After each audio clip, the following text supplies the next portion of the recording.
diagnosis is in, and Jimmy Butler's season is over. So what does that mean for the Miami Heat?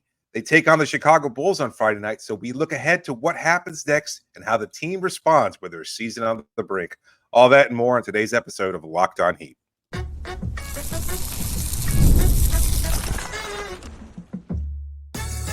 You are Locked On Heat, your daily Miami Heat podcast, part of the Locked On Podcast Network, your team every day. Welcome to Locked On Heat, your daily podcast on the Miami Heat. I'm Wes Goldberg, editor at allyoucanheat.com. Joining me as always, credentialed Heat media member David Ramil. However you're tuning in on YouTube, Odyssey, or your favorite podcast app, thanks for making Locked On Heat your first listen every day. Today's episode is brought to you by FanDuel. Make every moment more. Right now, new customers get $150 in bonus bets guaranteed.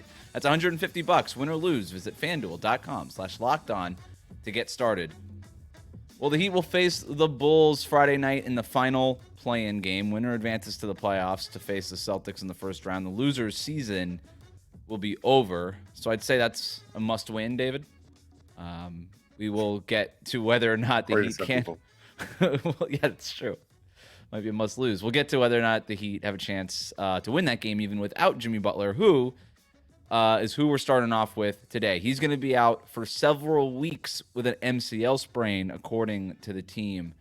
David, a ton to get into with this Jimmy Butler thing.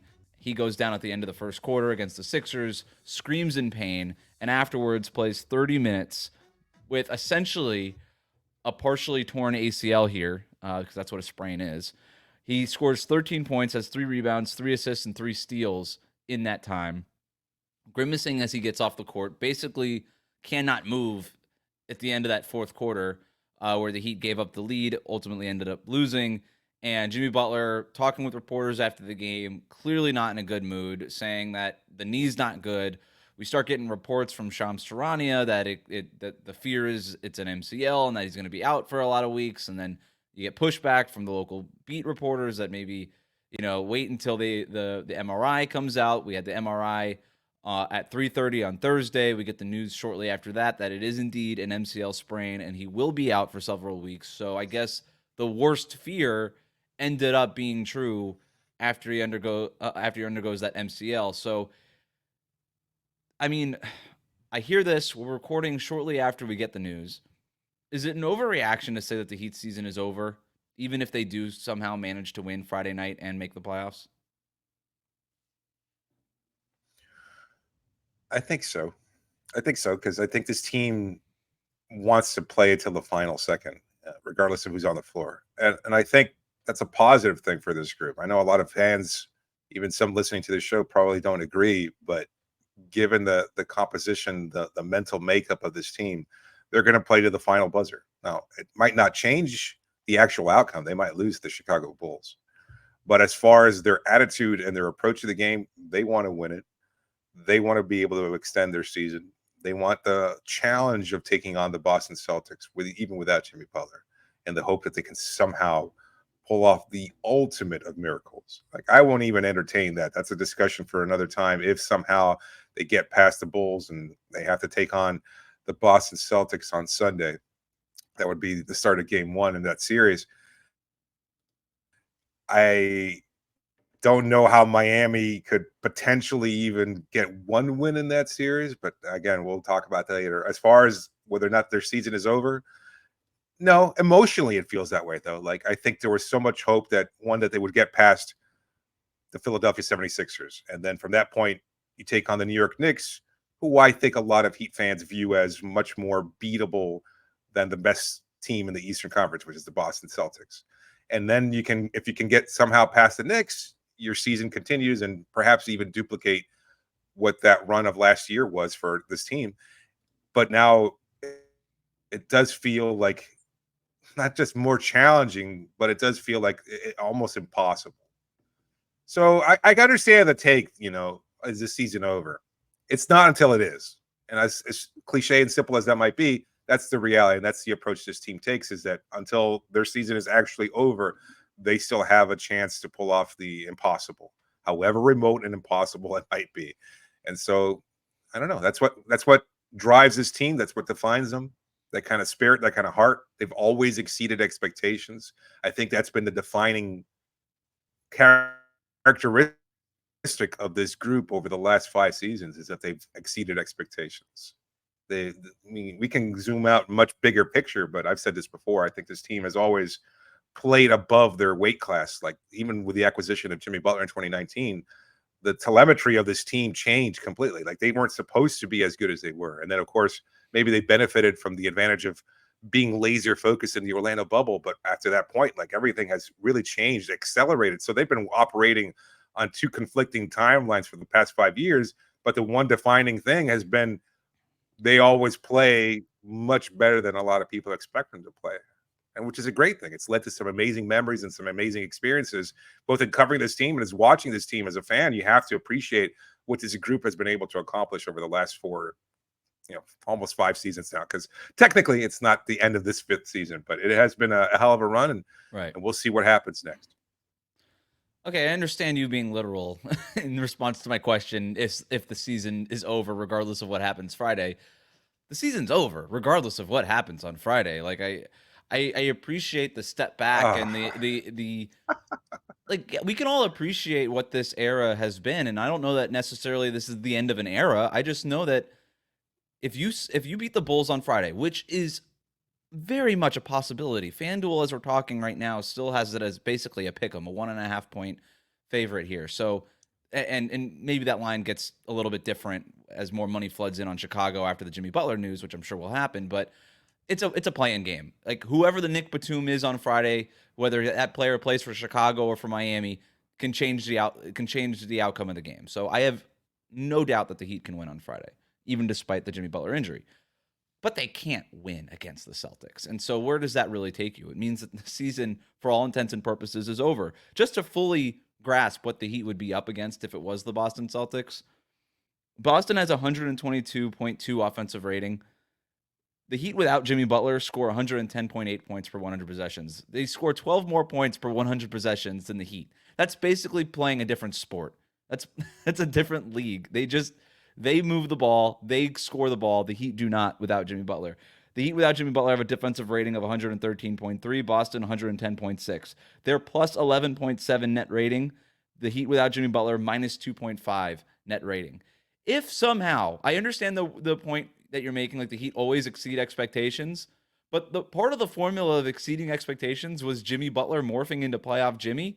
And if he's not there to do that, then the whole formula that the Heat have had throughout the years is out the window. It's not available. It doesn't work, right? You have to somehow come up with a new formula against one of the best teams we've ever seen regular season-wise since their net rating is the equivalent of the 2017 Kevin Durant Golden State Warriors, who obviously went on to go and win the title. So, yeah, it is daunting. And so, and look, this whole year was mired by injury. And that's okay. Teams lose seasons to injury. Look at the Memphis Grizzlies. Their whole season was ruined because of injuries and all that. Like, it happens. Like, New Orleans, right? Like with Zion, and unfortunately the worst possible time because it looked like it wasn't going to happen. It's at the Warriors. I mean, the Warriors a couple of years ago.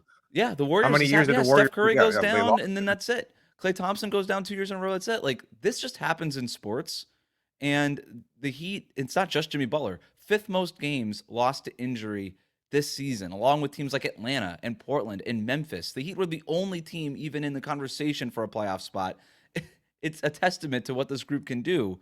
But make no mistake about it, this season was lost to injury. And I think the front office has to ask serious questions as to why. I've made this point before, but I think this roster is sort of built to get hurt. Injuries aren't new for this roster either. They have to work so damn hard all the time to do anything that it's just the wear and tear of that does tend to wear on this team. We saw this last season by the time they got to the NBA Finals against the Nuggets. We saw it in the bubble by the time they got to the Lakers. Like, it just tends to happen. But, chalk it up. Like, I just think I think we're done here, It just feels too much like dancing on a grave. I don't know that I'm ready to have that kind of conversation. All right. Oh, I think there are. I think there are a lot of people, not just outside of Miami, but I think even within the Miami fan base, it's like a lot of, and I'm not sure again if it's just the tendency of people to be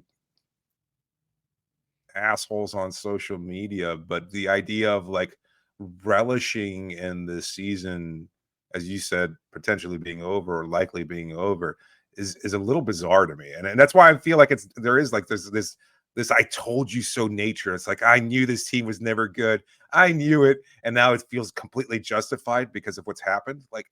We never saw this team. This We have wasn't no idea what supposed to this be the team. case. We don't know what this team is. We never saw it for like 4 or 5 games. This team was healthy all year.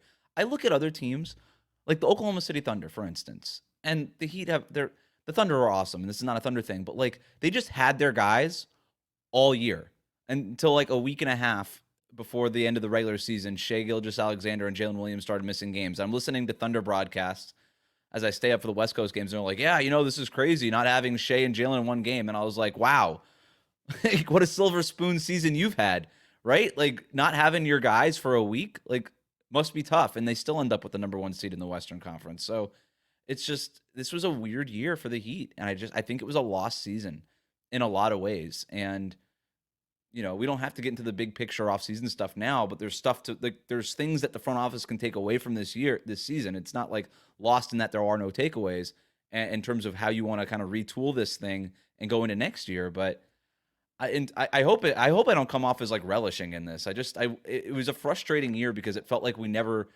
saw this season. We never saw this team this season. And it just never felt like the season started for the Heat in a weird way for me. That was sort of my experience. I was always just sort of waiting for it to get healthy, and now we're here, and it's just not going to be healthy no matter what happens. So that's kind of where we're at. But we can keep having this conversation. We could talk about whether or not the Heat should even bother trying to win on Friday night. We could do that whole thing coming up here next on Locked On Heat.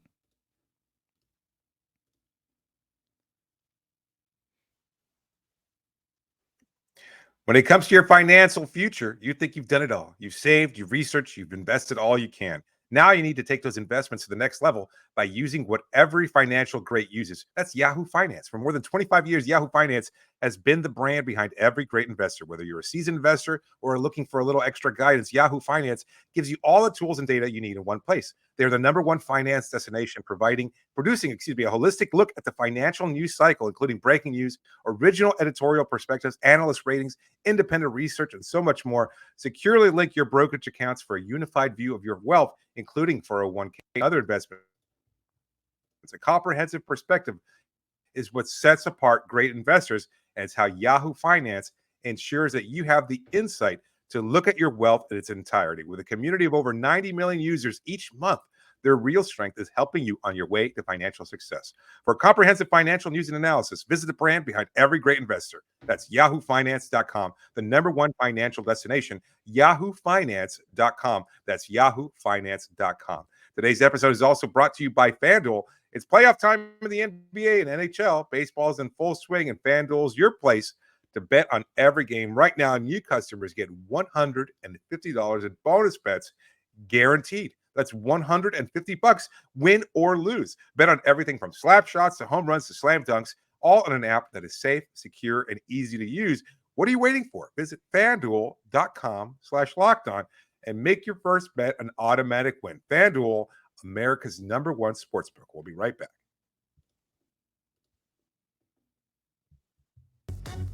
Thanks for making Locked On Heat your first listen every day. Make sure you're subscribed on YouTube and on your favorite podcast app. David, ahead of this game Friday night against the Bulls, I mean, we can have the conversation about whether or not the Heat should even bother winning it. You and I fall on the same side of this. Regardless of what we think the Heat should do, they're going to go out there and try to win on Friday. Like we know that. In terms of what the benefit is, you go to the playoffs, you get to play the Celtics. I mean, this team is just motivated by getting into the playoffs. And by the way, it's not just like this team isn't special in that way. These are basketball players. They're going to go out and try to win this game. Organizations tank, players don't, right? And this organization, in terms of the Miami Heat, they don't tank. So, whatever. They're going to go out there and try to win Friday night. Whether or not they can or not, we'll get into a little bit later. In terms of this season just being lost to injury and what kind of takeaways we can take from that, what are your thoughts?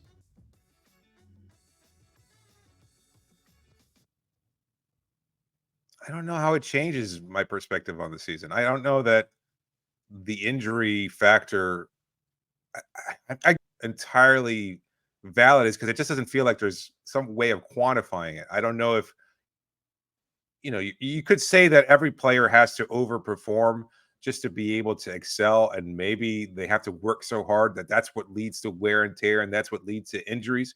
But I don't know that that necessarily affects. It shouldn't necessarily affect younger players, like guys like Hyman missing time and Tyler missing time, even Bam. Like Bam's a hard worker, obviously, but he's still a fairly young person. Like that shouldn't be. He shouldn't be breaking down. They shouldn't be breaking down over the course of the season, and they have all incurred injuries, not just this season, but before that. So there might be something to it. To that point, though, if you're looking to change how the team operates because of the roster construction standpoint, you have to outwork everybody just to eke out wins, and that could lead to injury, which leads to not not securing a championship because you were so broken down by that point. Either you missed the playoffs in this case, or last year you wind up not being able to function in the NBA Finals, which takes away something for the Denver Nuggets, and I'm not sure that we're completely ready to do that. But let's assume that if they were healthier in the finals, maybe they have a better chance of upsetting the Nuggets. Having said that, like, what's the next path to preventing those injuries from taking place? Is it acquiring a superstar level player? Hell, I mean, that's the edict every year, right? I don't think that's changed at any point in time. If it was so easy to procure that one superstar that could change the outcome of every season, every team would do that. And I just don't think that's as likely a course for Miami. It's a good point, though, right? That's why they have been trying to get the superstar. There's a recognition by this front office that the roster has a problem.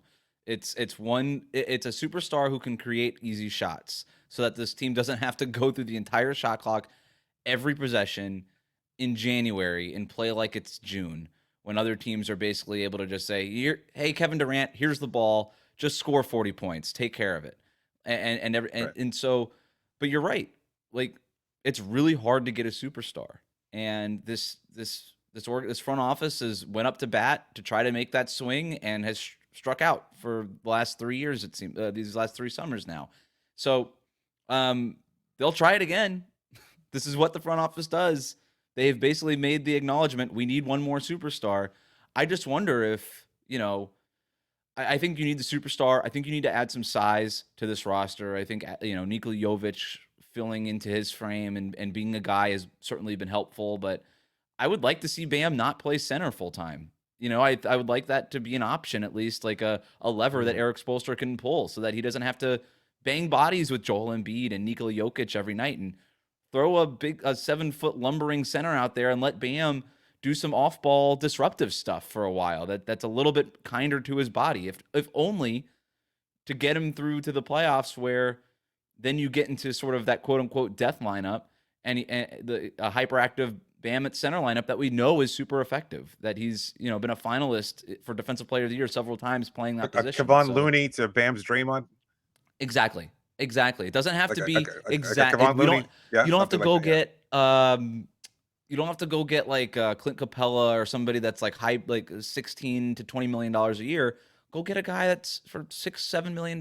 Just a body who can be there, who kind of fits with what they need, and maybe could shoot some threes and help space the floor. But if Bam's starting to shoot threes a little bit more, maybe that becomes less of a requirement on that job description. But I think there's like little things like that beyond just getting the star that this front office can do to just help reduce the wear and tear that this team picks up over an 82 game regular season. But getting a real star scorer, innings eater, would go a long way in not just reducing the wear and tear, but helping Jimmy Butler not have to do all these things in the regular season when he clearly does not want to, or frankly have the capabilities to do anymore during the regular season. So you kind of got to go get that guy too. I want to kind of look at the list of guys to really kind of put into context what we're dealing with here. Jimmy Butler is going to be 35 years old by the time the next season starts. Guys who are 35 years old: Kevin Durant, Steph Curry, LeBron James, all awesome players, no doubt about it. But after that, we're looking at, in terms of like a points per game output this year, Bojan Bogdanovic at 15 points a game, Brooke Lopez, Mike Conley, Russell Westbrook, Chris Paul, Miami's own Kevin Love. That's tends like when you get past like 3 of the top 15 players of all time in terms of Kevin Durant, Steph Curry, and LeBron James, and you get into the realm of NBA mortals, you don't do this at 35 years old. Yeah. You are not the A1 star anymore at 35 years old. You need help at 35 years old. And heck, Steph Curry, even at 35 years old, needs more help. He's asking for more help in press conferences. LeBron James needs Anthony Davis. Kevin Durant had to team up with James Harden and Kyrie Irving, and then more recently, Devin Booker and Bradley Beal. Like, these guys need help. Jimmy Butler cannot do this on his own. And I'm not saying that he is. He's got Bam. He's got a deep team. But I just wonder how much longer Jimmy Butler can be one of the closer to like the KD, LeBron, Steph Curry end of the spectrum, and further, or is he going to age into maybe more of what Chris Paul and Kevin Love, who are Hall of Famers in their own right, but are just aging, right? And I just wonder when that starts to take hold. Immediately. It took hold this year. Like, I think there's no denying that. Like, the fact that so many people are frustrated by the idea of his coasting through the regular season. And I know it's led to some questions, particularly now, right? Because had he not coasted, maybe you avoid the play-in tournament. Maybe you avoid that game against the Sixers, and maybe you avoid the injury and your season can extend. But it's also this kind of, I don't think he coasted nearly as much as we'd all like to believe that he did, nor do I think he's capable of turning it up as greatly as we all believe he can either. So there's this kind of really nebulous area in between where, he's trying to do what's best to preserve himself for this postseason run. And at the same time, he's also no longer, if he ever really was, like, Jimmy Butler has never been that guy. Like, he's never, like, he said it. How many times, if we had a nickel for every time he said, I don't want to shoot the ball. I don't want to shoot threes. I want to go bump into somebody. I want to go bang. I want to go, make contact, get to the rim, draw fouls, etc. Like, that's his style of play. And it has been, unfortunately, it's led to, him being, if not necessarily a superstar, kind of this mid-tier star. Like, I don't want to knock him. Obviously, especially now with the injury, he's done everything he can to carry this team. But there was always a limited ceiling to what he was capable of, because the idea was, I can score 21 points during the regular season. That doesn't matter as much, knowing I'm getting contributions from everybody else. And then once the playoffs start, I can raise my game up to another level. And I just don't think he's at that point anymore. And this isn't a contractual issue. This isn't anything other than the reality that affects every player in the NBA that is lucky to be at this point. Like, Jimmy is a 10+ year veteran in the NBA, something that players don't ever get to become. Like, the number of players that get to that point are very, very few. And so to even think about, what Jimmy's been able to accomplish over the last couple of seasons and what he was able to accomplish this year and what he potentially could have accomplished had he not been injured is remarkable. But the expectation that he could continue it next season is a faulty one. He can no longer be the star on this team. He should not have been asked to be the star on this team. He was capable of it once.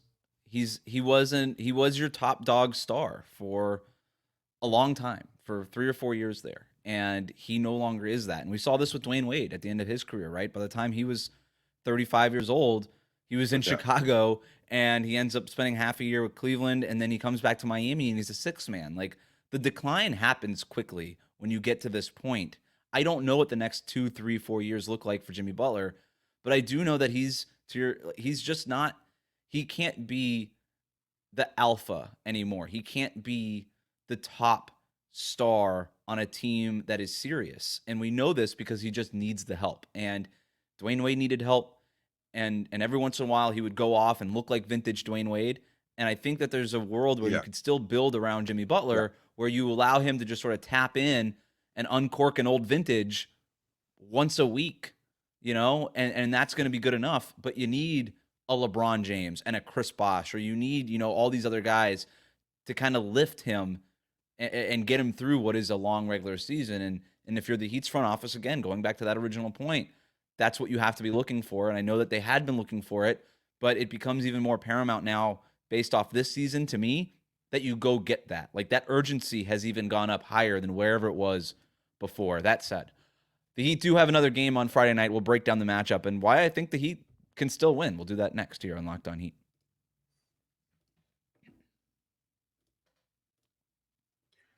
Today's episode is brought to you by LinkedIn. When you're hiring for your small business, you want to find quality professionals that are right for the role. That's why you've got to check out LinkedIn Jobs. LinkedIn Jobs has the tools to help you find the right professionals for your team faster and for free. I know what it's like to try and hire somebody for your job. And you know what? It's a challenge. It's difficult. You have to sort through resumes. You have to schedule interviews. You have to do all this when they meet the right qualifications. Don't worry about that. LinkedIn has you covered. It's not just a job board. They help you hire professionals that you can't find anywhere else, even those who aren't actively searching for a job, but might be perfect for the role that you're hiring for.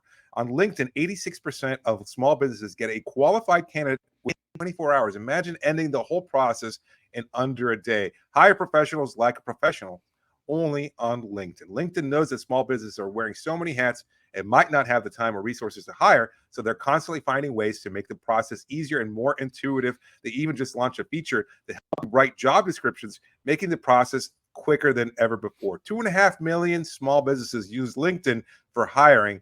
Yours should be next. Post your job for free at linkedin.com/LockedOnNBA. That's linkedin.com/LockedOnNBA to post your job for free. Terms and conditions do apply.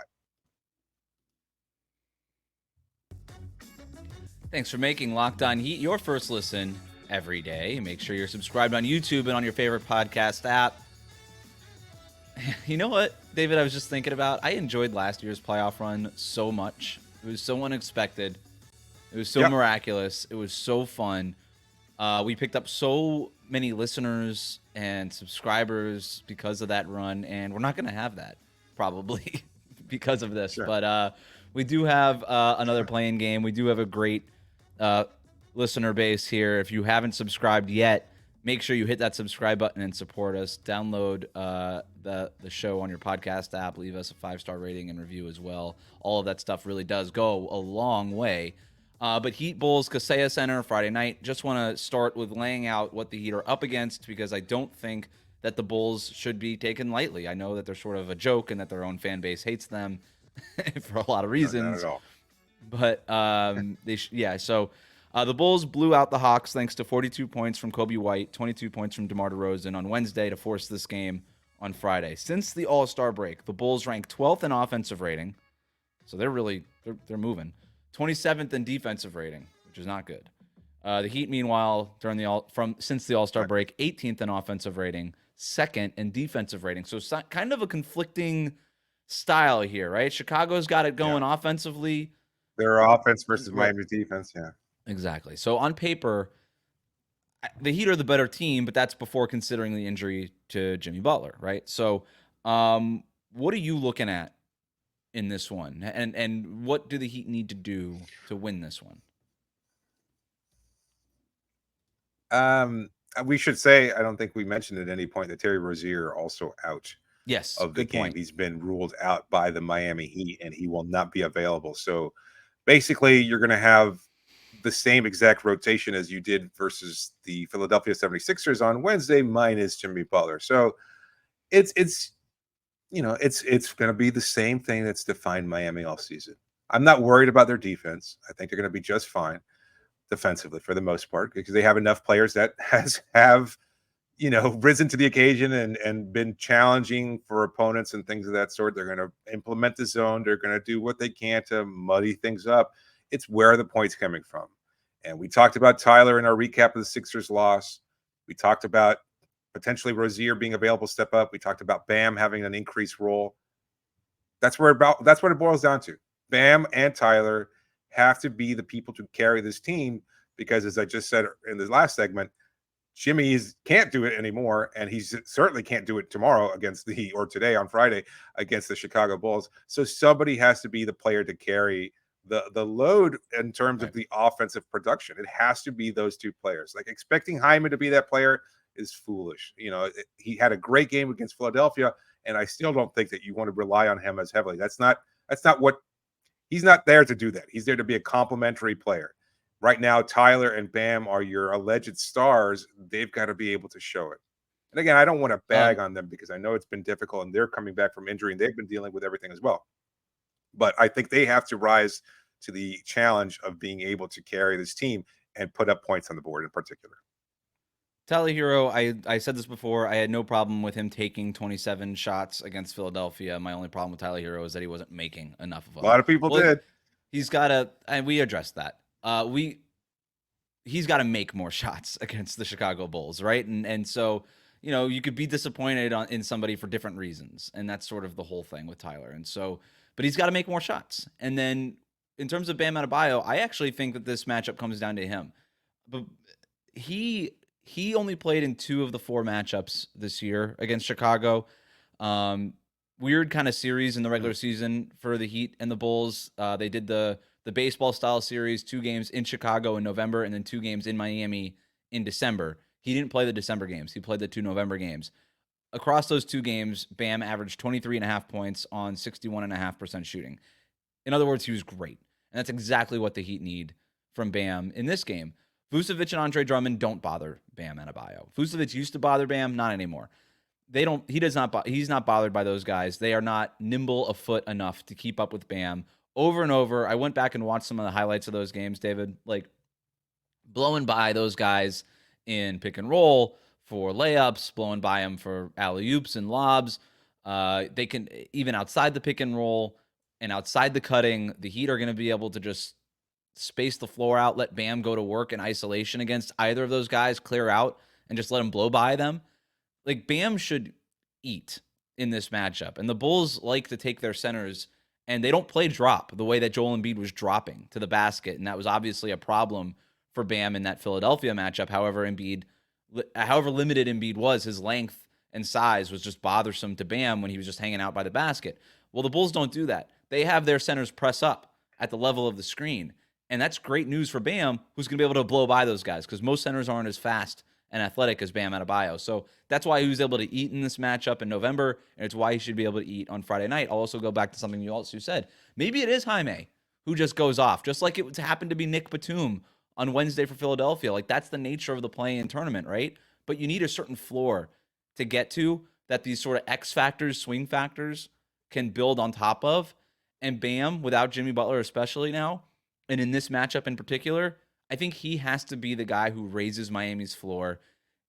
Kobe White's going to do it for Chicago. Like, that guy's a budding star in the NBA. Like, that guy is awesome. He's going to score points for the Bulls. Can Bam score points for Miami? And then if Tyler gets hot, great. If Duncan Robinson, who's going to be available, didn't play Wednesday, maybe he plays Friday. If he gets hot, great. Does Caleb Martin get hot? Does Jaime Hawkins? Like, whoever that sort of swing variance factor is, will be the difference. But likewise for the Chicago Bulls too. And that's why you were trying to avoid the play-in tournament in general, because it can literally happen. The Heat and the Bulls were in this situation a year ago in the final play-in game, and Jimmy Butler scored 31 points in that final play-in game, but Max Strus also scored 31 points. And that's why Miami went to the playoffs, and then they end up going on that run that they did. But if it was Ayo Dosunmu who scored 31 points for Chicago in that game a year ago, then we wouldn't ever be talking about a finals run. Right? It's just the way that this play-in tournament thing works. So I think just because Jimmy's hurt, I think the Heat have a good chance at winning this game. I would still put it at where the FanDuel line is right now. It's a 1.5 point pick'em. I think that's about right, given these two teams. Should also mention Alex Caruso doubtful with an ankle injury, so he may or may not play in this game. He told reporters he's going to try, but that's also sort of dangling there for the Bulls. But yeah, man, we'll see what happens. Friday night could be the last game of the Heat season. Could be the start of a playoff berth. We'll see what happens. But for now, thanks for making Locked On Heat your first listen every day. Hit that subscribe button on YouTube and follow us on your podcast app.